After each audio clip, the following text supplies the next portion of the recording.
In this video, we're going to show you how to install the new MINI GP digital dials. This car is obviously not a GP. It's a 2019 JCW. The FCs are pretty similar, so we should be able to retrofit it with a little bit of coding. So follow along and we'll show you how it's done. Alright, so I just got this all the way from England. My car does not have the heads-up display, so it will be a little more challenging to install, as we will have to take out the head unit in the center console. We also have to add this cable and run it from the head unit to the dials. And then here is the thing we've been waiting for, the new dashboard, or the dials, or whatever you want to call it. We hope you find this video useful. My name is Ethan and welcome to Car Creations.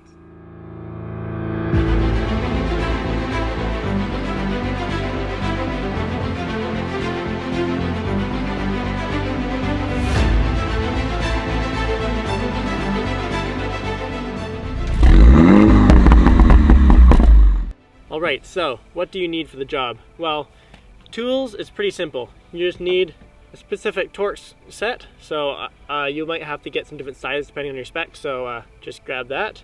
You'll need some sort of trim removal piece so you don't have to use a knife and wreck your car. For me, I had to get this cable here. You'll need the display itself, and then finally you need a laptop as well as a cable to go from your OBD port to the computer. If your computer does not have a Ethernet jack, you will have to get an adapter like I did to USB-C or whatever. Alright, so the first thing you need to do is take off this rim here. So before we get to that, we have to remove this up here. So it should be pretty simple. You just reach in, it should just pop up. Well, make sure you use the plastic trim remover.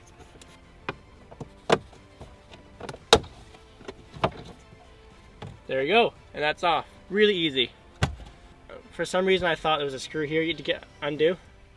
There's a screw here yet to undo. But all you have to do is just pull it out slightly and twist.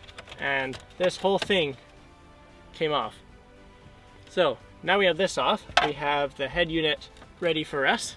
Okay, so it's been a little while since I took this out. There isn't a screw up here. There's just a tab that you push down with your trim remover. But before you get to that, there's two screws down here that you just need your Torx screwdriver, and you just need to take them out. Ah, that moves around, so then all I have to do is push down this up here. Watch as I pull my car apart one piece at a time. Okay, I'm gonna have to enlist help of the camera operator, Joshua, so come here.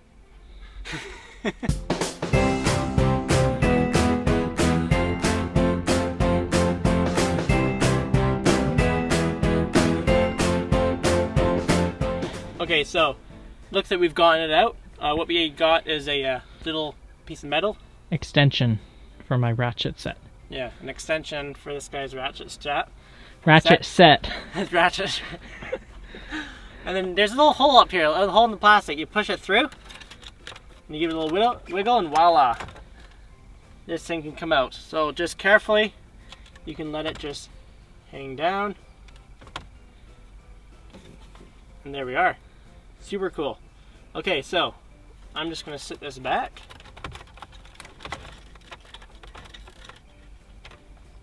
Carefully. And now we can take this out. Now this is actually really easy. All you have to do is take this screwdriver again. And I took it out once, lost the screw down the back into the car, so the car is now, well, I'd say one less screw, but it isn't. It's still in the car.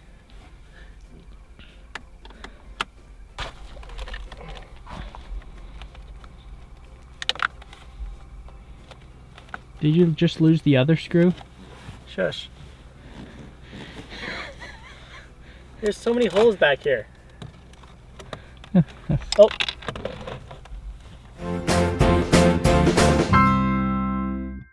So this is easy. All this comes out like this.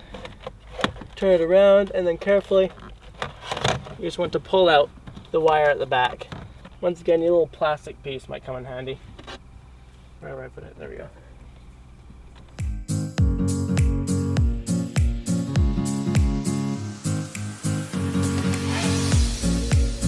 What is with BMW and snaps for everything? Ooh. I do German accent, I was gonna fail. Let's not do the German accent. There you go. Old versus new.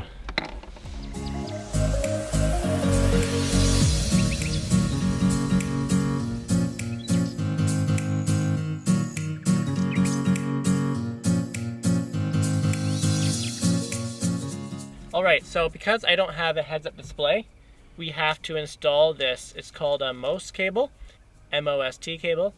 It's just a simple fiber optics cable that will run from the head unit to the display. So I'm just going to drop this. Alright, so I'm just going to feed this cable down following the other cable. And it kind of helps because it kind of has a hole anyways to begin with. If you look through here, you can actually see it coming down as I fed it. Oh, there it is. Alright, so what I did, I just turned this cable and it kind of has a curl on it anyways, and then I was able to feed it through here. And now I'm just going to go through here and then plug it into its slot right here. So being very careful. So I'm just going to poke this through a little bit. We have both wires coming out, and now we should just be able to put in the new head unit, or the we can put in the new digital speedo. Ethan's new speedo. Ethan got a new speedo. The title of the video. There's a little plastic thing on the end of here. That just pulls right out. Does that just protect the fiber optics? Yeah, fiber optics are very, very delicate. Okay, so now I should just have to put them all in. One, fiber optics, and then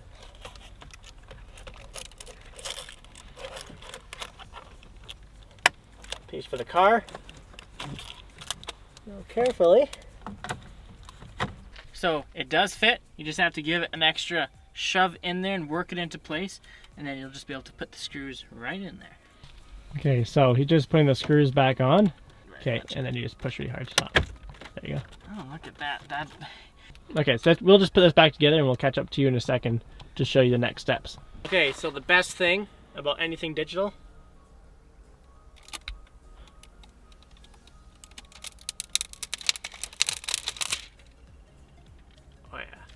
Okay, so let's turn this thing on. Now, I'm warning you, there's going to be a ton of error codes because you have to code it, but we'll get to that.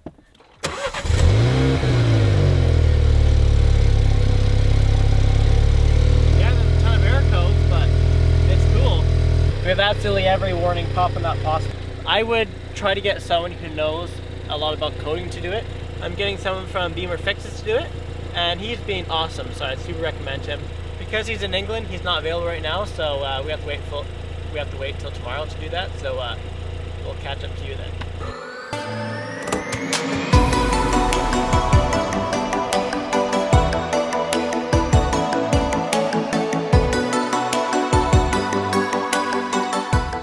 Alright, so the guy from BimmerFixes is remoted in now, and he's just gonna do a quick little coding, and we should be all set.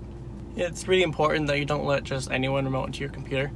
When I got in the car this morning, it looked like my car had turned into a convertible, and it looked like I had a main engine fault, and it looked like my drivetrain wasn't working and everything. But that's because, yeah, you just need a little bit of coding. We should be good and all set to go.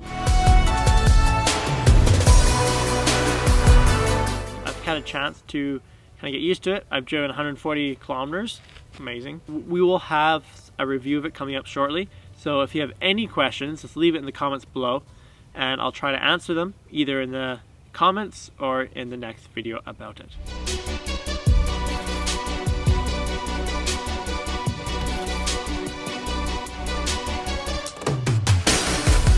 Alright, so I've gotten everything all set up. I've got the wire from the digital dash to the head unit. I found all the screws I needed, fixed that. I found the official name for it. It's called a digital cluster. It's all coded. It was super easy. Obviously, I didn't do it. I got someone who knows a lot about coding these cars to do it. I got Beamer Code to do it, and he was fantastic. So I'll leave all his stuff in the description. And I hope you enjoyed. I hope you found that helpful. And if you did, give a thumbs up and subscribe, because it really helps out the channel and get these videos out to more Mini drivers and more Mini enthusiasts. I just want to give back to the community, as so many people helped me online when I first started getting into Minis. So I just really appreciate that. And it's not just Mini owners. Same technology is very similar to the BMW one.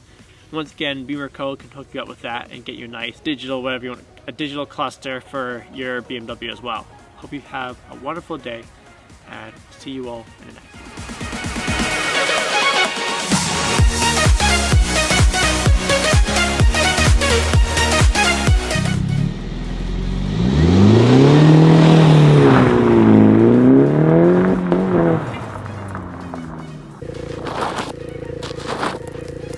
Always do skids on your property so you can cover them back over again with your feet.